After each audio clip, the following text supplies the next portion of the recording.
Checking connection. Good morning. Hello and welcome to Tea Time. Good morning, everybody.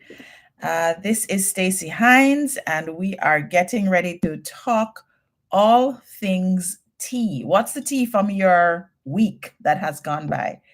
I have quite a bit of tea from my week, as usual. You guys can kind of expect that now, right? Um, and the first bit of tea is that I literally set up everything. You guys know that I travel quite a bit, and I always have to kind of adjust based on where I am and whether I forget my lights or not, and all the different things. So, of course, this morning I am all set up, right? I set up my phone, I set up my laptop, and I have all the things in place. And I got my notes ready, and I realized I don't have the tea, like the actual tea. Like, I'm like, how can I have tea time without tea? It just seems so unnatural, right?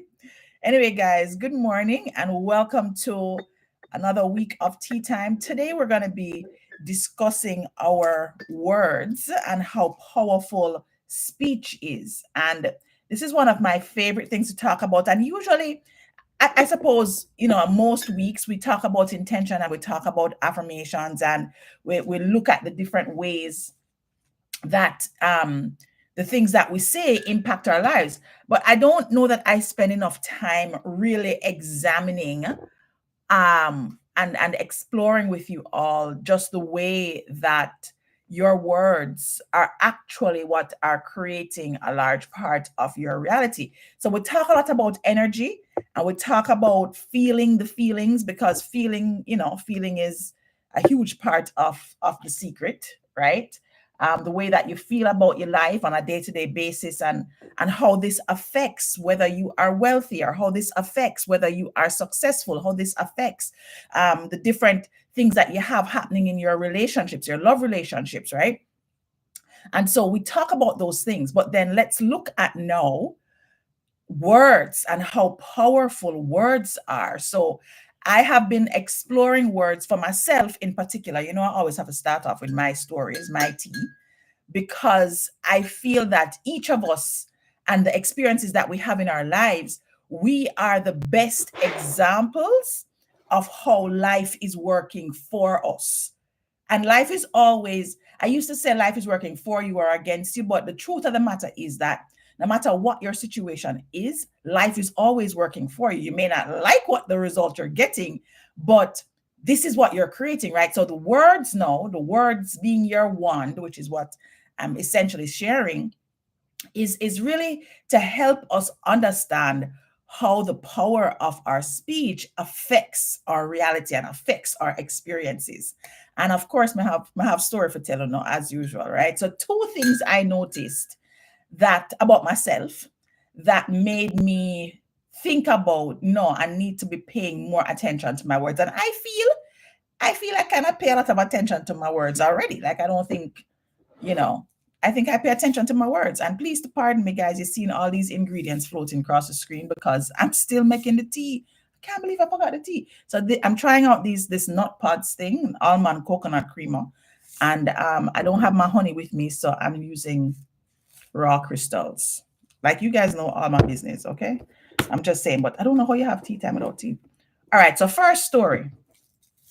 One of the things that I've been trying to figure out, right? And you guys may also, or maybe not, think about how you respond when people say to you, how are you doing? Right? That was one of the most basic things that I started to pay attention to when I began focusing on this kind of work on how to change my mind so that I can change my life. I started off with a very basic observation. How do I answer people when they ask me how I'm doing? And I decided that, I want to be a bit more intentional with it. I don't just want to be like, well, everything all right. Um, in Jamaica, like my grandmother, sometimes I would ask her how she's doing. She said, fear to find. Fear to find. What is that? Like, what is fear to find? Um, and then so a lot of people I hear when I ask, how are you doing? They say not bad. And that one, no. Whenever somebody says not bad, I said, oh, so you mean you're good? Because if life is an affirmative experience, when somebody says to you how you're doing and you're saying not bad, life is just hearing bad. It's not hearing not bad, it's just hearing bad, right? So I started to pay attention to how I was responding. So I came up with this phrase that I would say whenever people would ask me, because if I wasn't having a good day, I didn't want to say, I'm not having a good day. I didn't want to say that. And so I came up with this phrase to say, oh, I'm getting better. I'm getting better and better. Right. And sometimes it would be a conversation starter because I'd be saying I'm getting better and better. I felt it was better than saying, oh, I'm not feeling so great, or I felt it was better than saying I'm not doing so bad, because then I thought, oh well, I'm using the word bad. Anyway, I know you guys might think, oh my gosh, Stacey, why are you confusing the situation? But listen to me, people. When I tell you that your words have power, I take it that granular, right? So I've been getting into the habit of saying that I'm getting better. And would you believe that the first thing that happened to me when I started out on this trip that I'm on now, I'm launching one of my daughters into university. And as soon as I got to Atlanta, I got the flu. I must say, I get flu, and I mean, like, I popped down in the bed. The kids were taking care of me. The girls were taking care of me, like, for days, right? And the first thing that occurred to me was I need to stop saying I'm getting better. Because if I'm good right now, then why am I saying I get better? That sounds like me I get better or I'm recovering from something, right? And so I started to think about, okay, well, what other words am I using, and how am I representing myself to people? If I'm talking about, my love life, or if I'm talking about my money, or if I'm talking about my health, how am I representing myself to other people? What are the conversations that I am having, and how are those conversations reflecting in my day-to-day life? Another example. This one was funny. And it was actually funny to me because my girls are the ones that caught it, right? Um, my girls are the ones that caught it, which I think is part of what gave me the inspiration to the tea time about our words being our ones. So we're doing this shopping. We're doing the shopping for my daughter's school supplies. And I don't know if you guys have ever done this before, but it's a whole heap of things, right? You have to buy things literally like you're moving into a new space, because they go into these student living rooms or dorms, and they have to have everything. They need towel sheets, mattress toppers, just all kinds of stuff, right? So we're going from store to store, getting all her supplies. And we're in, I think it was JC Penney, in JC Penney's home section, and we're in there, and we're actually at the register, right? And when we're at the register, you know how they'll have the sensors on the stuff. We're at the register, and clearly somebody is leaving, and I don't know what happened to their sensor, but you could hear the alarms going off, right? Like the door was not far from us, and you could hear like the alarms that are alerting you to possibly somebody shoplifting, right? Now, it doesn't usually necessarily always mean that people are shoplifting, so I'm there with the girls now, and I hear the alarm going off. So hear me with my mouth now. Thief, thief. So I was making a joke, right?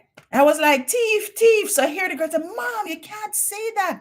They probably just have the sensor left on the thing and whatever. And I was like, well, somebody needs to check that bag. So this is me now talking. Anyway, so the lady at the register that was checking us out, at the same time, she's like, oh, let me just double check and make sure that the sensors, don't go off for you. So she's checking and going off.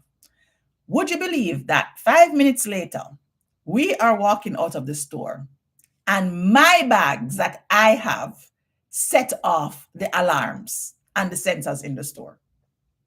Okay.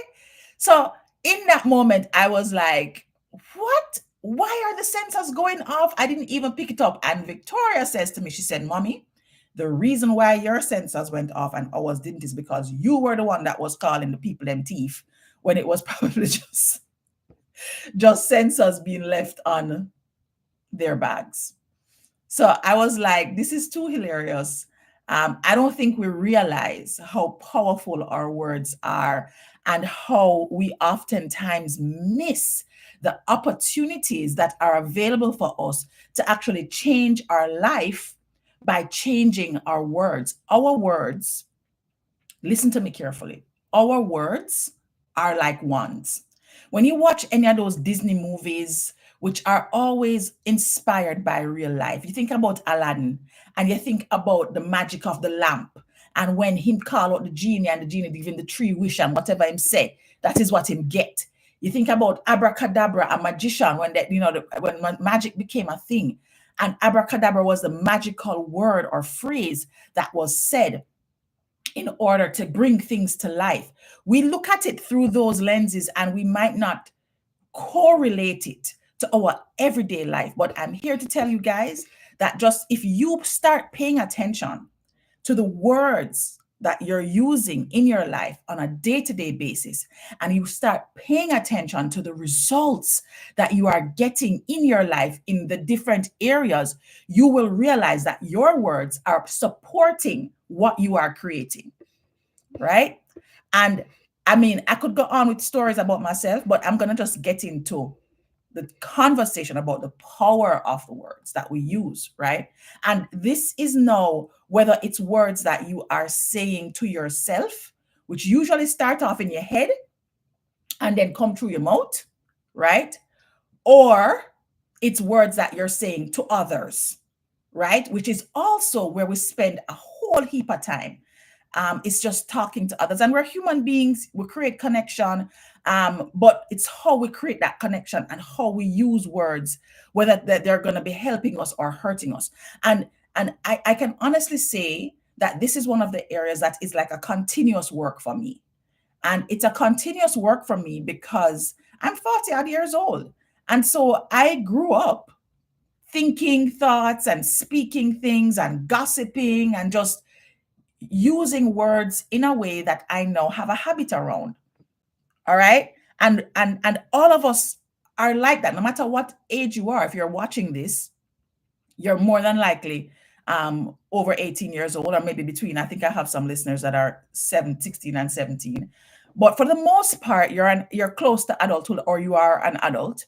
And so if you think about your life, especially going through, the earlier years and going through hard times, you are more than likely in the habit of talking about things in ways that you don't recognize that you're hurting your experience of life as opposed to helping your experience of life, because it's a habit, right? And one of the reasons why I love to read books and listen to different teachers that teach about how life unfolds and why life unfolds the way it does is because it brings to attention the things that I may not recognize on my own. And that's what I want to do with tea time. Tea time, our time together on a Saturday morning, is about bringing to your attention the things that are habits in your life, that are routines that are programmed in your mind, that cause thoughts and words to create the life experience that you have. And it is okay, well, how am I now more aware of the thoughts that I'm thinking that are now coming out as words to either myself or to other people, that are actually creating the thing that I don't want versus creating the thing that I do want. So I went back into one of the books of one of the teachers, old teacher. Her name is Florence Scovel Shinn. She's written several books. She's a different kind of writer, similar to Neville Goddard, where she uses both biblical teachings as well as metaphysical teachings to kind of show you the correlation between what is written, what people use. And I mean, this is 1927, right? This is when this book was written. And so there was a lot of religion that was kind of happening back then. And so to teach people, they had to oftentimes use the Bible as the source of the information. And what I like about this particular book is that it was less about just the religious part of things, and it was really more focused on the words that you're speaking and how your words can become a wand, right? And what the main course of conversation is that we oftentimes believe our words are just expressions and we take it for granted. We make jokes and we believe that we want to rationalize the things in our lives by talking through them, which is not necessarily a bad thing. You do want to make jokes, right? And you do want to be able to rationalize your thoughts. But as you are doing so, you have to also pay attention to how you're doing it. How often are you doing it? Like if you are familiar with people who oftentimes talk about illness.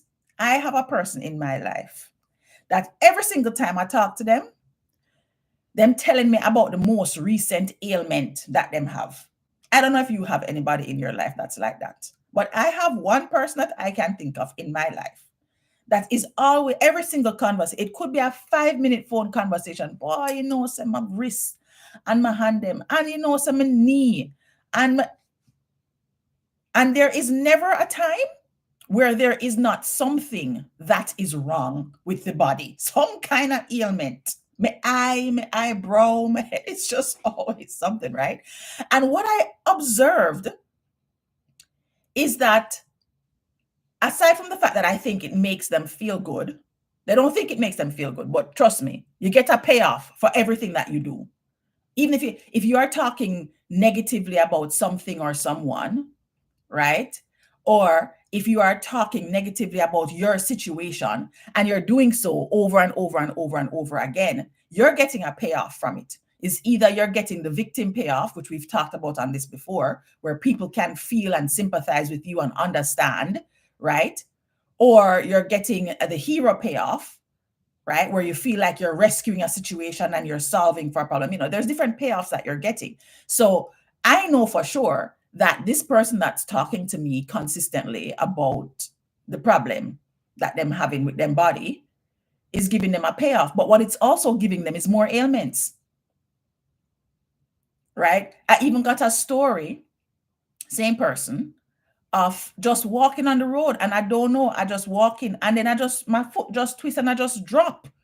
I went for a walk and I just dropped. And now, not only is my knee hurting, but I have an ankle injury. And I'm thinking to myself, but maybe just one day try not to talk about all the ailments. And I see here where Gemma has said it's an older Jamaican thing. You would think it's an older Jamaican thing, but guess what happened now?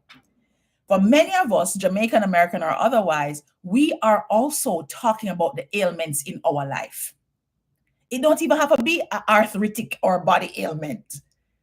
But we talk about the things that are not right about work, not right about love, not right about money as an ailment. And we think we're rationalizing, because I know I used to do that a lot. I used to rationalize, or what I thought was rationalize, working through something by talking about it. And what I had to start paying attention to now is not the rationalizing part, it's the how I'm talking about it. Am I talking about it by rehashing all the things that are ailments? Or am I talking about it in a way that speaks to what I actually want to create? Because there is such a difference. See, Gemini saying, I complain about work a lot. Look at that. And is it getting better, honey boo? Let's look at that.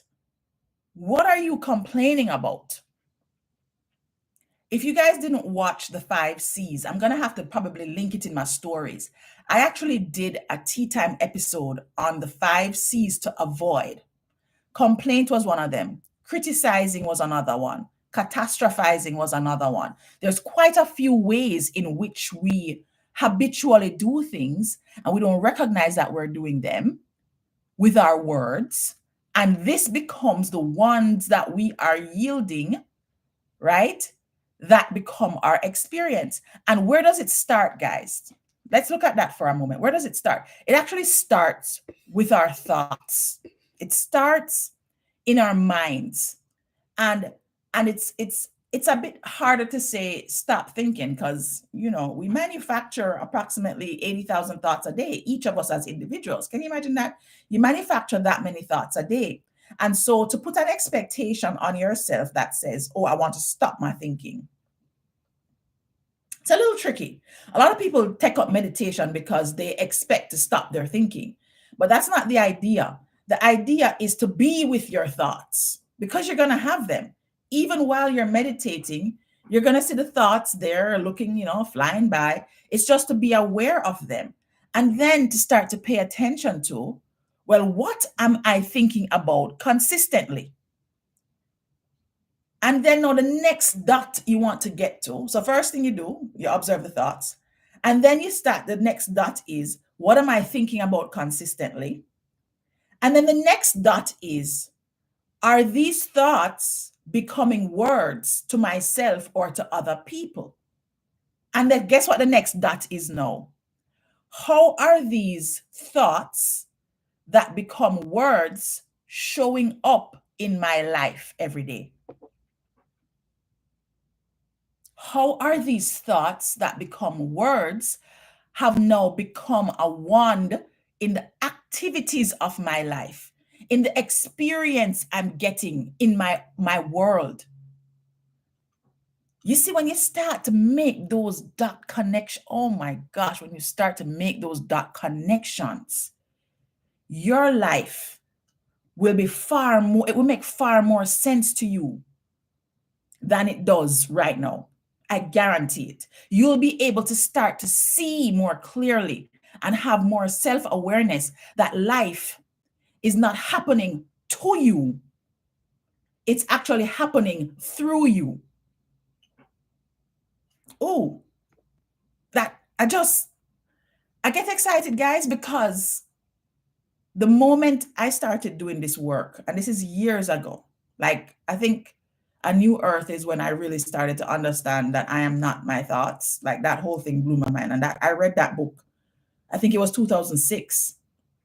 So it's not like I'm sitting here today, guys, and I have it all figured out and it's just perfect. No, I mean, literally, I've been actually studying this for a while and exploring how my life is a result of the things that I'm consistently and habitually putting out there into the stratosphere.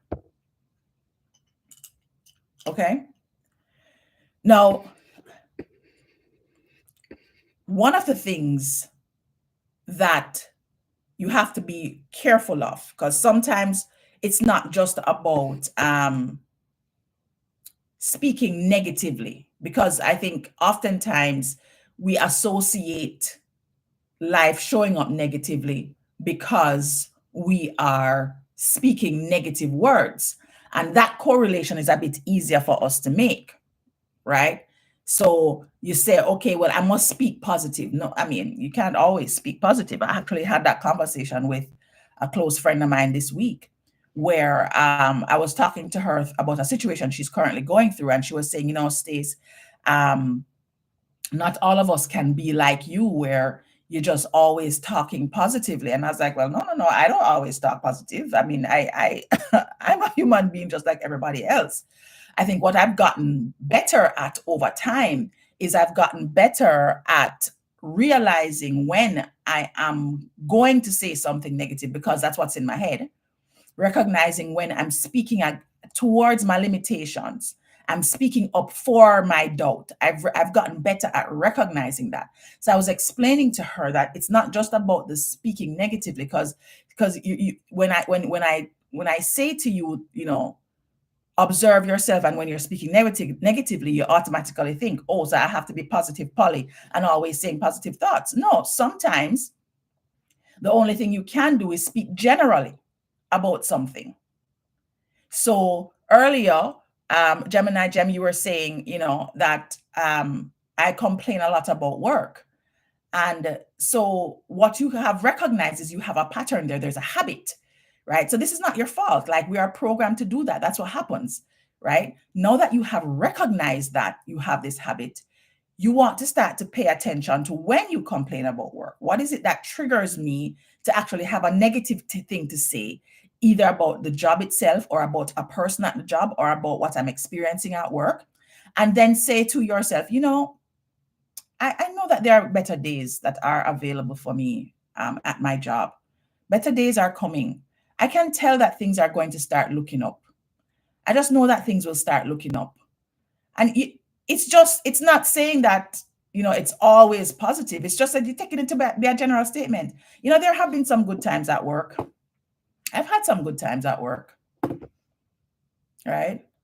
And if you don't want to talk about work at all, you can say a general statement about other things, which is another way to do it. And another way to actually capture your thought patterns. So if you are having a struggle at work, as Gemini Gem said, and you want to know transition from those thoughts, but you find it hard, then talk about something that doesn't feel so hard for you. I'm really enjoying going to the gym these days. The feeling that I get there is a feeling that I would love to have in all areas of my life. I think I'm going to go to the gym later because I always feel good when I go to the gym. It may not be the gym, but you get what I'm saying? I'm just giving you an example of how to start to generalize a bit more in your life when you recognize that you struggle with finding positive words to form around one particular area where you may be having challenges, right? And another way that you can also think about the power of spoken word is more about what you're expecting and what you're believing. What is your expectation in your life? Because what you expect is also what you're going to speak about, right? So if you have a positive expectation for your life, then you will start to have more positive thoughts and more positive words come out of your mouth. Or, phrased another way, you will start to speak more positively towards the things that you want, or speak more generally about the things that you don't desire or don't have a good experience with right now. Right? So if you are speaking about something that is not what you expect to have a good experience at work. I really expect to have a great experience at work. I think I should be having this wonderful relationship with my coworkers. I really like when work is fun. I enjoy when I am able to have, some casual experiences, social experiences at work. Maybe, HR could look into that. You got to start paying attention to how you speak about your life and how you are putting your expectation forward in this world. And then lastly, what are you believing in? So you have your expectations, you have the way that you're phrasing things negatively, and then it's though, what are you believing for your life? Many of us are challenged with financial struggles. And it comes from a conversation of lack that starts in relationship to money. Because you have lack conversations everywhere. You have lack conversations about all kinds of things, right? But as it relates to financial struggles, it is by far one of the number one areas that you see people say they need help with. Okay. And so what ends up happening is a lot of persons, they talk about that financial struggle. Boy, oh my God, I can't manage. And, I'm just waiting for things to get better. I just have to keep thinking that things aren't going to be as bad as they are now. But what do you really believe? On top of what you're saying, what is it that you believe? Do you actually believe that it can happen for you? For a long time, I think when it came to the financials, I believed it for other people. I could talk to people all day long about financial shifts and changes. I wouldn't coach on it because I don't believe in coaching about things that I haven't mastered myself, right? And it wasn't until I started to pay attention to and recognize how I was thinking about finances for myself. I was doing all the things. I had money pasted up on top of my ceiling. I had all the affirmations them everywhere. I was but I did not have the belief that I could create this dramatic improvement in my life financially for myself. I didn't believe it. And it took me a minute to recognize that I didn't believe it, because I was so steeped in the disbelief, just based historically on, the conversations that I had been having. And it's a years of conversations. You're having years of conversations about being broke, about not having enough, about being on the struggle bus, and about the money now coming in, and about, oh my gosh, it just nothing is working. And this is my last bit and my last breath. You're doing that for how long? It's not going to be a year or 2 years or 3 years that it's just going to automatically turn around. It's going to take time. And that's where the self-awareness piece comes in. And simply saying affirmations doesn't work if you don't actually believe in what you are saying. When you truly believe now and are affirming something consistently, then you start to create that powerful force that will attract the experience that you desire, whether that is the financial success, or it's health, or it's happiness, or it's an amazing job or career, right? Or it's a love that you just, make you feel good all the time, all the places. And so, segueing from that, guys, I just wanted to touch on intentions and affirmations. And I do have my affirmation cards here today. I didn't forget those, like how I forgot my tea. I have my intention cards here today. And, when you have the understanding about your word being your wand, and the way that this knowledge can transform your habitual thoughts and your speech, then no, it's where you start to pull in the support or the help to support you with that. How do you eradicate? How do you delete? How do you reprogram these thought patterns that have been ingrained for such a long time, right? For me, I had another thought pattern where I had to speak badly about something or someone in order to feel okay to leave that thing or that person. That took me a while, but it was like an easier lift. It felt better for me to do that. And so I had to, that was my wand. My wand was, this person or thing is not great. That over there may be greater. So, they talk about the grass green on the other side, and not necessarily. No, because you're the same person. You're going to be the same person on the grass over there that is on the grass over here. And so it's not about the grass, it's about you. And it's about the words that you are using to create the experience that you want, right? So give yourself some grace, because it's not something that's easy to just change overnight. But with the power of intention and affirmations, this is a good card for this conversation.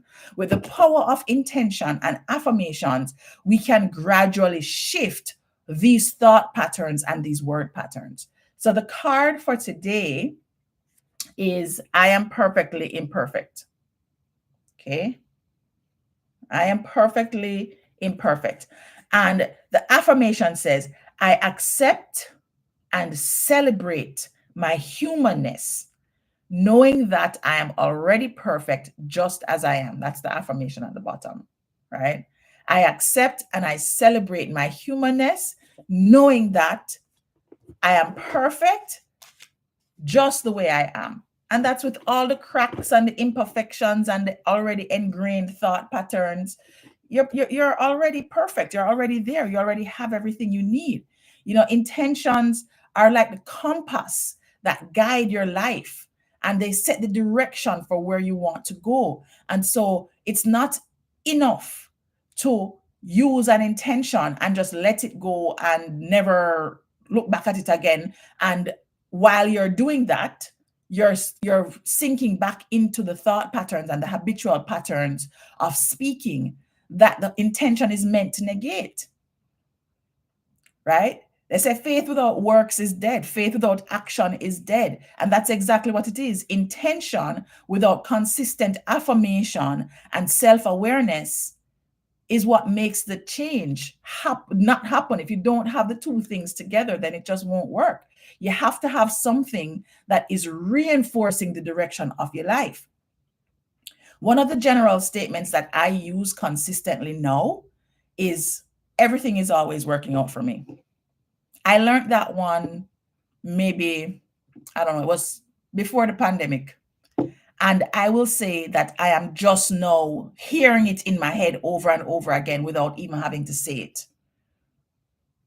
And you heard when I said I learned it, right? Before the pandemic. Everything is always working out for me. Everything is always working out for me. That's very general. It don't have nothing to do with my love life, my health life, my money life, my job. It don't have nothing to do with that. I'm just very clear that everything is always working out for me. Another one that I'm using, I'm learning now based on the same studying that I'm doing about my words. Another one that I'm using is I will sit and wait for the wonderful thing to appear. Or I am just in awe of how wonderful my life is. I want to be in awe of a wonderful life. That's what I want. And I will literally be saying this regardless of what is going on. I'm stuck in traffic. I'm in awe of how wonderful my life is. I say it until I believe it, until it's sticking there in my head, until the words are not something that I have to try to find. It's just there. The thoughts are now those same words because I've been practicing it for so long and I've become more consistent, right? So, for example, if your intention is to live a life of abundance, then you might want to affirm, I am open to receiving all the wealth that life has for me. I'm just open to receiving it. I'm open to receiving all the wealth that life has to. I'm open to receiving all the goodness that life has. I'm open to it. I'm open to it. And you need to find some words that make you feel good in your gut that you can repeat over and over to the point where the thought starts to come up before the words even come out of your mouth. That's where you want to get to. And you want it to be juicy stuff because there will be times where life's trials are going to come face to face with you every day. That's just what it is. And the reason why life's trials come to you is so that you can expand and so that you can actually have access to the amazing gifts that life has for you. I honestly believe that. And I have had some challenges in my life. And that's why I feel like I can sit here and I can talk to you guys about this. It's not because I have a golden spoon in my mouth. It's not because I was raised with all the things. It's not because I had a bag of money coming up and all this property. No, life did well pop down. Life has had its very, very difficult moments for me. And what I have had to do with that is I've had to examine, well, how we're going to shift this and how we're going to shift this in a way that it stays shift. Like I'm not into the temporary shifting. I want it to stay shifted in a way that I can look at my life consistently and I can say to my children, look, you want to live a life that makes you feel like legend and feel like a legacy? Then you have to start using your words in a way that are going to support that for you, in a way that are going to create that for you. So, in conclusion, guys, the power of words is something that we should never underestimate. No day of the week, no minute, no moment. Because as we've seen through the different stories I've shared, right, our words can either limit us or liberate us. And I'm seeking liberation all day, every day. I want that freedom, that feeling that you are looking for, that is beyond the money, is beyond the great guy, is beyond the wonderful health. It's that feeling of freedom and ease and joy and just deep inner contentment. And our words can give us that liberation, or they can limit you from experiencing the freedom that you absolutely deserve. So, what are you going to do about it? Well, I encourage you to start paying close attention to your words. Let's connect those dots. Look at the thoughts. Start to observe the thoughts that you have. Think about a particular part of your life. Just pick. I'll give you 4 quadrants, the 4 corners of life, right? 4 corners of life: love, health, wealth, and self expression. Love, health, wealth, self-expression. Self-expression is everything that has to do with work, or so like your career, or your artistic way of expressing yourself, whether you're a creative, maybe you want to write a book, whatever it is that sits over there in self-expression. So earlier, my young lady that was saying that you complain a lot about work, maybe you can use work in this example. So pick one of the 4 areas. Pick one: health, wealth, love, self-expression. Pick the area that's not going great. Pick it. The area that's not going great, that sucks. Look at the last month. I don't even want to say a week or a day. Look at the last month. Look at the thoughts that you've been having about that area. Look at them. Write them down. Write down the thoughts, as bad as they are. Write down what you can remember. Right? So we're connecting some dots here. First dot, pick an area of your life that's not going great. Second dot, look back at the thoughts that you've been having over a month, right? Third dot, look at how you've been speaking about that area. Write down the things you have been saying to people, to yourself. Write it down. What have you been saying?